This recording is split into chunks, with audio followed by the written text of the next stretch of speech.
to go back to what you said, bro, that's the main reason I read all the time. I read something every day because of what you said. It's a mental exercise. It's like lifting weights for your brain. So like I'll get a business idea and I'm reading about something else. Like it's not necessarily, I might be reading about Kobe or reading about somebody, and then I'll get a business idea. I'm like, yo, I need to use that. But it's not because I'm reading about business. It's because my mind is working because I'm reading something else. It's already exercising my mind, already on the treadmill, baby. So when I get this idea, it is sparked from that. So I try to read everywhere, and I try to get my sons to get their love for reading up too, so they can get their thoughts just generating, so you can pump out them thoughts. So I agree with you. Yeah, that's a powerful statement right there, man.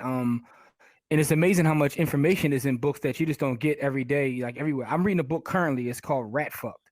That's the name of the book. It's by David Daly, and the book is about how in politics, how they change. They do a lot of redistricting, so they can have certain control over different areas without necessarily having the votes. But it's how they cut the lines and how it's happening in modern times right in front of us, and most of us don't know about it.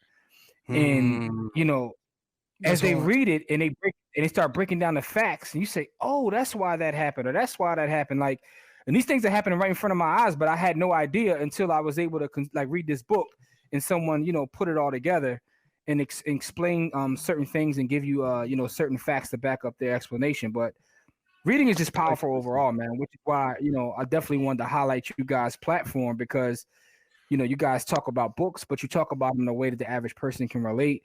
And I'm hoping that you guys have a lot of success, right? So I was a part of a podcast called The Listening, right? So and the idea between that podcast where we were just going to do audiobooks. Anything that was on audio, we were going to talk about it, right?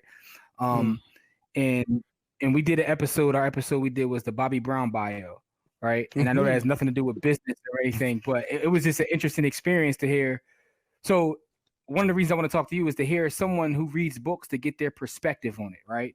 Because me and Jay can read the same book, and Jay will come away and be like, yo, he said XYZ or said to do this. And I'll be like, well, I took this from it.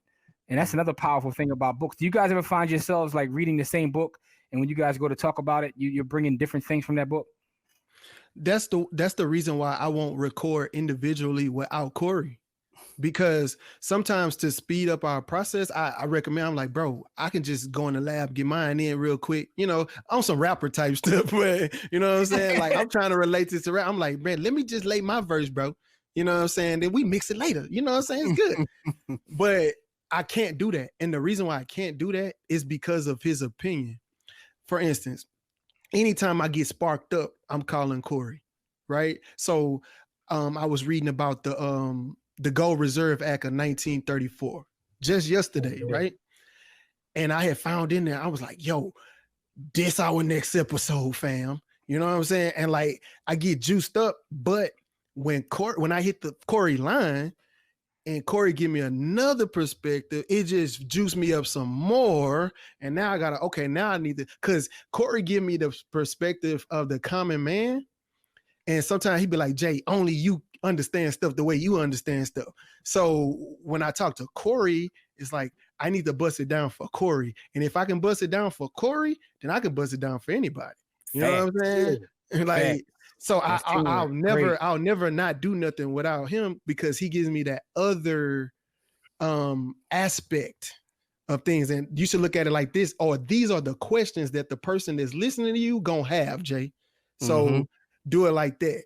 Yeah. So I can't. That's why in our creative process, it's a lot of times I could record by myself, but it's like it won't be the same, because you need him. You need our energies bouncing off of each other, and we're two completely different people. So you would need them in the same room together, sharpening each other. And Corey made me better, bro. I turn up around Corey because it's like, you know what I'm saying? That's why y'all get all that crazy stuff, because I be in the room. I be turning him up before he hit record. I be gassing him up.